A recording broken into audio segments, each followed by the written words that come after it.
Rao and Dr. Shingagiri for providing the background on digital pathology and AI and its myriad applications both on the clinical side as well as on the non-clinical side. What I'm going to do for the next 15 minutes or so is talk about what AIRA Matrix is doing in this field and how AIRA Matrix is building solutions, products, and offering services to take forward the transformation from analog to digital pathology and computational pathology. Right, so some of you here know who we are. For people who don't know who AIRA Matrix is, we are a company, we are based in Thane, Mumbai. We are a group of about 120 people.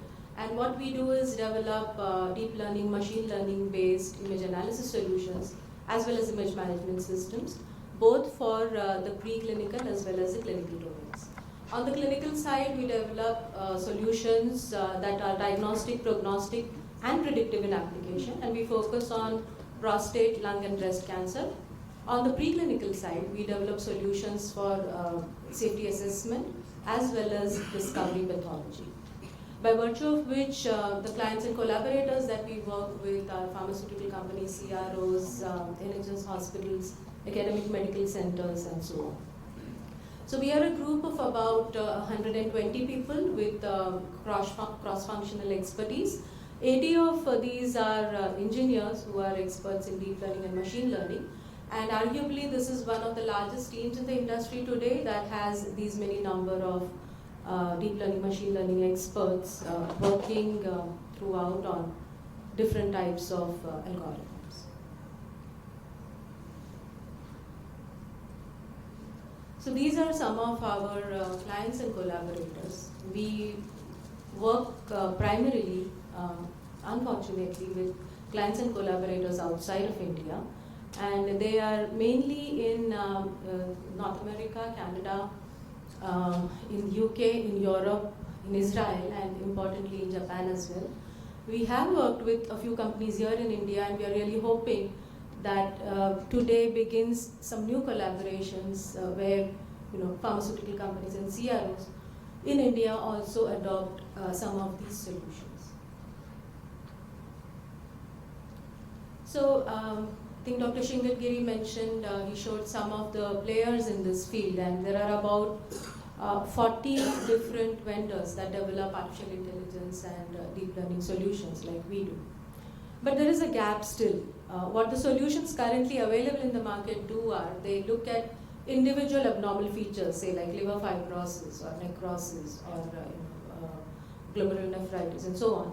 And they provide solutions for identification and quantification of individual solutions, individual abnormalities. Definitely these solutions improve the accuracy, they improve the reproducibility, but they do not do much for the actual throughput of reporting safety assessment studies. Now the gap there is that you have to, you can have a finite number of solutions for each individual abnormality. You cannot have solutions for every abnormality under the sun, and that is where the gap lies. The other gap also is quality issues that Dr. Shingagiri mentioned, and these quality issues are identified much later in the workflow. What we are doing at AIRA Matrix is developing integrated solutions that will address both these gaps.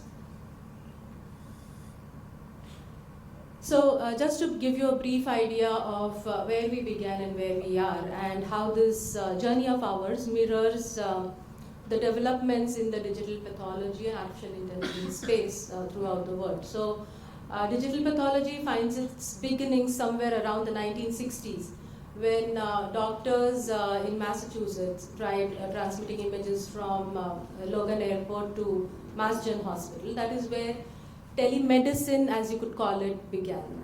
From there we went on to the 1990s when the first whole slide imaging scanners were developed by Baker's Laboratories.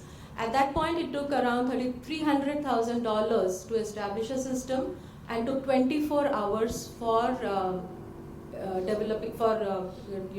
having one whole slide image from a glass slide. We've come a long way from then. In the 2000s, we've had significant developments on the scanner side, on the image acquisition side.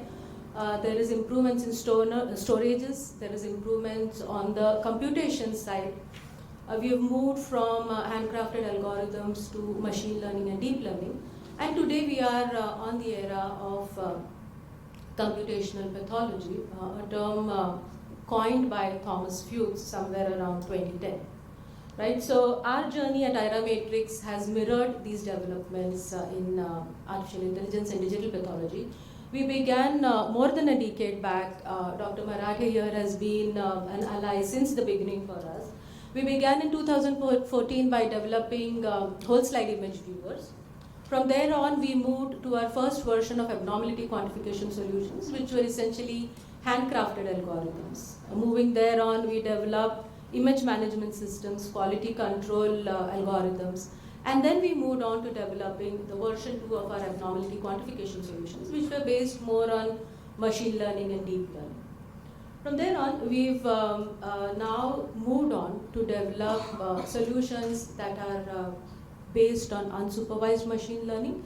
These are solutions that actually help pathologists triage images opposed to simply quantification of individual abnormalities.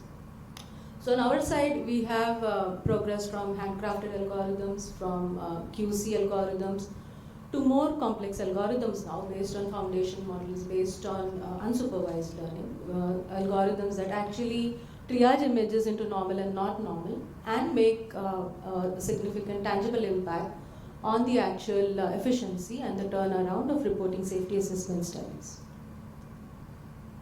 So what I'm going to talk about now is AIRATox. AIRATox is a cloud-based system, a modular cloud-based system that aims to provide end-to-end support for safety assessment studies as well as modules for discovery pathology. What the system does is it streamlines our workflows, automates triage, and in the process accelerates reporting. Right, so this down here is the digital pathology workflow as you would know it. Includes slide scanning, image storage, study management, image management, image evaluation, and analysis reports. And on top there in blue are the 3 modules that form the AIRATox system. So what it includes to begin with is a quality control module, because unless you have whole slide images that are of good quality, you cannot really apply downstream image analysis algorithms very effectively. So the first module there is the quality control system, quality control module, which acts on the image storage itself. Moving on from there, there are 2 image analysis solutions. The first one in the sequence is the tissue triage solution, which actually looks at all the whole slide images in a given study and classifies these images into normal and not normal. In the slides ahead, I'll come to explain how this is done. Moving beyond that, the slides that are identified as not normal then undergo through the abnormality quantification process by different algorithms to actually identify different abnormalities and quantify them.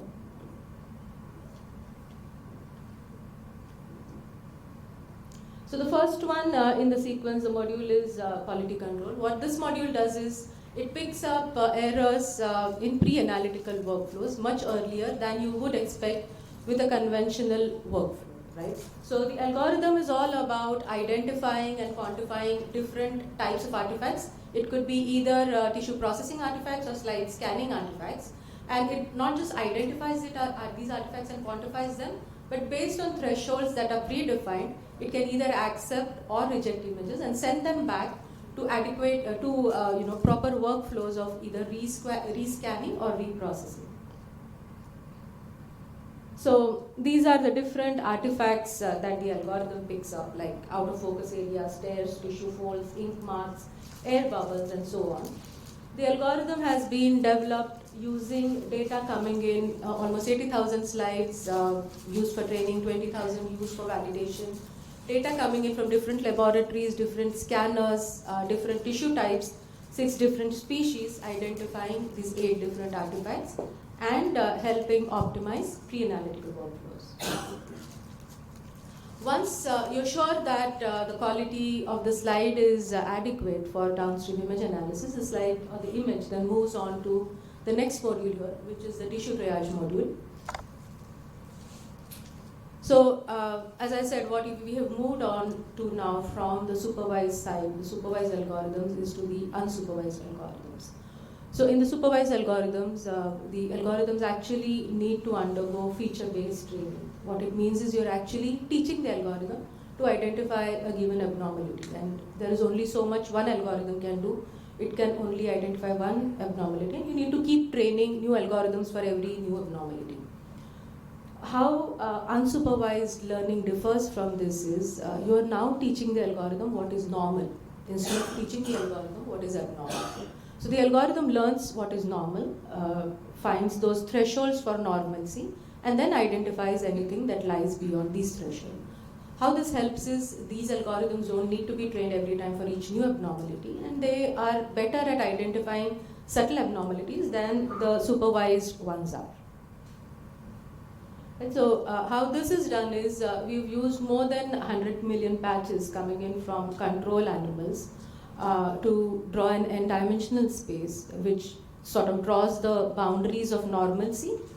Once this is done, the algorithm can be fed with a test case or a study which you want to analyze.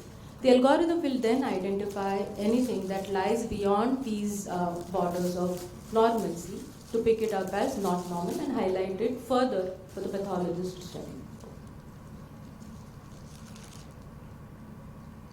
So this is exactly how it happens. We have a foundation model already trained using more than 100 million patches. So we use the control group for training with the help of the foundation model, do an in-distribution modeling, and then present the algorithm with whole slide images coming from the dosage groups to identify different anomalies. A heat map is generated which provides probabilities of the anomalies being present, going from 0 to no anomaly to 1 which is severe anomaly, represented by different colors in the heat maps.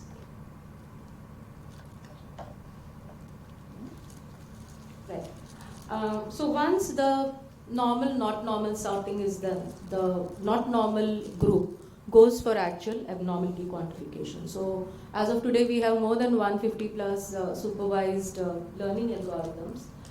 We work with, this is 10 plus, we work with actually for now 12 tissue types, which keeps on increasing as we move forward.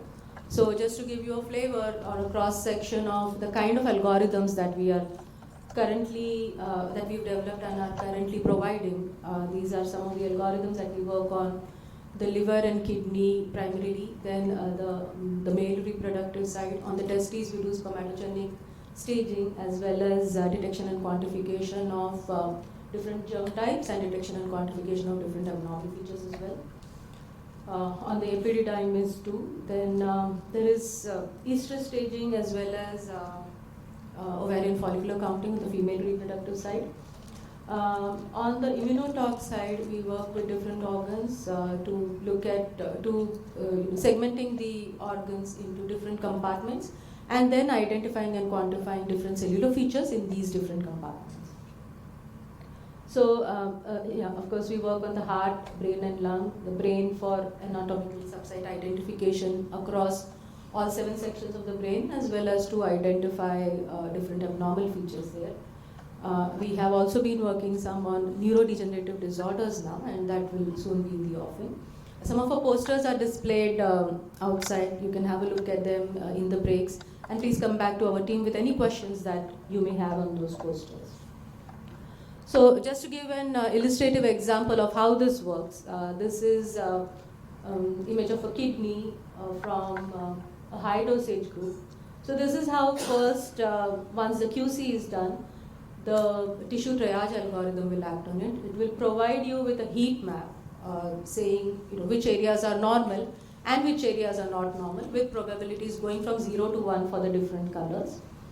Once this normal, not normal sorting is done, the not normal images, then the algorithm will work to identify the different abnormal features which are identified, quantified, and marked in these different colors for the pathologist to then look at on an image viewer which is inbuilt into the AIRATox system. The pathologist can go and focus on each of these individual abnormalities and look at them, confirm them. In addition to this visual representation, the algorithm also provides quantification of these different abnormal features. And what it does is it generates then a consolidated report for a study or for a project, which provides whether the image is normal or not normal, what is the probability of the not normal findings, and then each individual abnormal feature with the quantification as well as annotation for each of them. So what is also the beauty of this system is that the architecture is modular, so you can pick and choose what you want to use in this system. There are open APIs in the system, which means that this can be integrated with third-party software solutions that are native to your laboratory. It requires very minimum metadata to work with, and the deployment can either be on-premise or in the cloud. And though we've spoken about all of this, and though the implementation of all of these systems the uptake is quite significant now around the world, everyone faces the problems of capital expenditure, or the investment that goes upfront into digital pathology and artificial intelligence solution implementation. So what our effort at AIRA Matrix has always been is to provide our solutions as ready-made products, and also to provide them as services. So what I mean by services is that you won't have to invest upfront into any kind of computational hardware that goes into all of this. We will take on all of that cost for you. We'll provide you as a service the scanning, the image management of these scanned images, as well as the analysis of these images. You could either choose if you want the normal, not normal, and or the abnormality quantification. So we would essentially run the shop for you, beginning from image scanning, moving on to the actual generation of reports. So if you could call us that a sort of a digital CRO. So we would be presenting this more in detail in the sessions to come, the different products, as well as how we plan on offering digital pathology and computational pathology as a service. So yeah, to summarize, what we talked about today was AIRATox, a cloud-based system which is modular, which could be deployed as a product or could be used as a service. It includes 3 modules. One is for quality control. The other is for triaging images into normal and not normal. And the third module is for actual identification and quantification of individual abnormalities. The attempt here being to streamline your workflows, triage your images, and to accelerate reporting in your laboratories. So thank you. That's what I wanted to speak. Any questions? I will.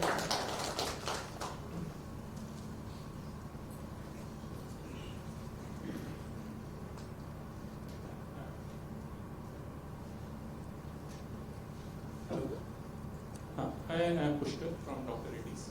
So, good work and good presentation.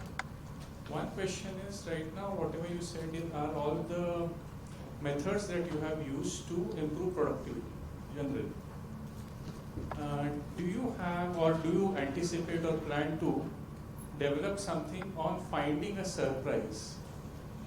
So, yeah, that's a great question, and I apologize if I was not clear enough, but when I talked about the unsupervised methodology, that is for novel and subtle abnormalities. So, as I said, when you use the supervised learning side of things, it is for known abnormalities, right?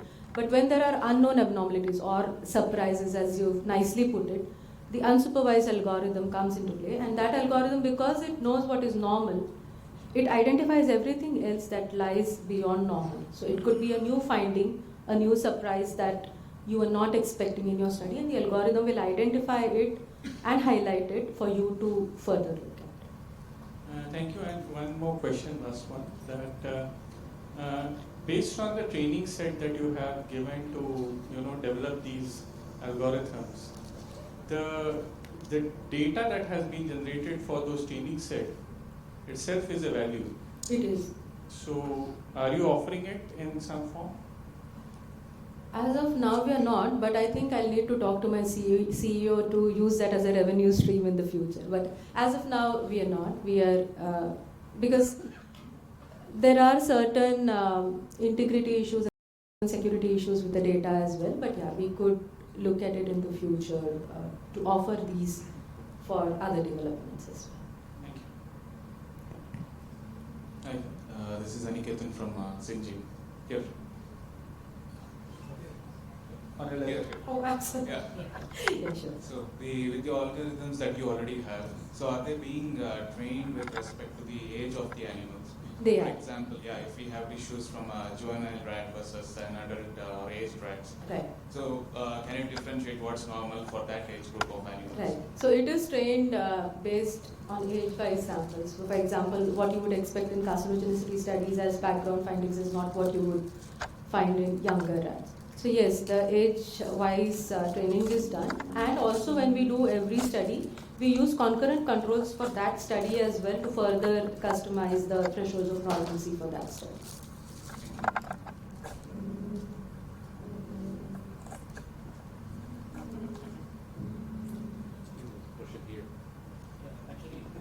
Thank you. He stole my question. Oh, the same question? I was interested to understand. Can you hear me? I can hear you. Yeah. So I was interested in understanding how the unsupervised algo you train them. For example, the way he said the age in the case of laboratory animals is a major confounding factor for classifying lesions. Right. Say, for example, in nephrology, if you get some surprising lesions, as Pushpa said, like membranous glomerulopathy in a selective study, particularly membranous glomerulopathy, can be a supply chain and will be definitely classified as an abnormal case Right. for further review. However, as the study moves chronic and rodents are known to develop a CPN where membranous glomerulopathy is a quite an obvious chain. Right. So how it will be classified? Right, Will it so- be considered normal just on the basis of the age, or how it will be? Right. So one is on the basis of age, yes. The other is we are also using control groups. So the control groups will show both incidental findings as well as background changes. Because the algorithm is trained on the control groups, it would put these lesions in the bracket in the parameters of normalcy. So it wouldn't identify them as not normal on the unsupervised side. But if you go into if you look at the abnormality quantification, then these are some of the abnormalities that may be picked up. But then we are presenting both the heat maps from the not normal, from the tissue triage or the unsupervised side of things, in addition to the abnormality quantification. And here the pathologist can compare between these and decide on what is actually not normal and what is significantly not normal and which is not a background change or a incidental finding or a reactive change. Thank you, Dr. Shila, and thank you, Dr. Joshi. There's one more question? Yeah, sure. Follow-up question. He asked you about the CPN, especially in the you said that you have a control animals. In case there is a chance, you're right. In control animals, you don't find that in that particular study. How are you going to approach that? Right, so the abnormality quantification would still identify it, and if it's not in the control animal, the algorithm will look at it as not normal. So it will identify and highlight it for the pathologist to see. So the final call is still by the pathologist. Yes, yes, Dr. My Lakshmi. question is on your quality front. Right. So you mentioned some few artifacts. Right. So when my work, usually I find these artifacts are also evolving. Right. Depends on the person. So, but you have listed only few. Right. But how your algorithms will adopt to the new artifacts that are coming? Oh, that's an interesting question. I mean, these are the most common artifacts that one encounters. We haven't really been asked for new artifacts, but having said that, new development is always ongoing. So we could develop something new for a new artifact as well. And moving in the future, we could probably apply the unsupervised learning to the artifact as well. So yeah. Hello. Hi, The Krishna. pressure plate. Just one question. So what are the analytics you are showing in terms of the certain finding in terms of like percentage? Right. So how this is being taken into consideration for the diagnosis point? if you say like, I mean, it has increased beyond 5%, 10%, Right. is there any threshold? No, so what we do is when we provide the percentages, we also have discussions with the pathologist in the laboratory, in the customer organization, so to say, because what pathologists are currently used to doing is giving a more semi-quantitative grading as 1 plus 2 plus 3 plus. So we have a conversation as to what needs to be put, how it needs to be graded as 1 plus 2 plus or 3 plus. And the image management system then has customization for translating those percentages into those grades as well.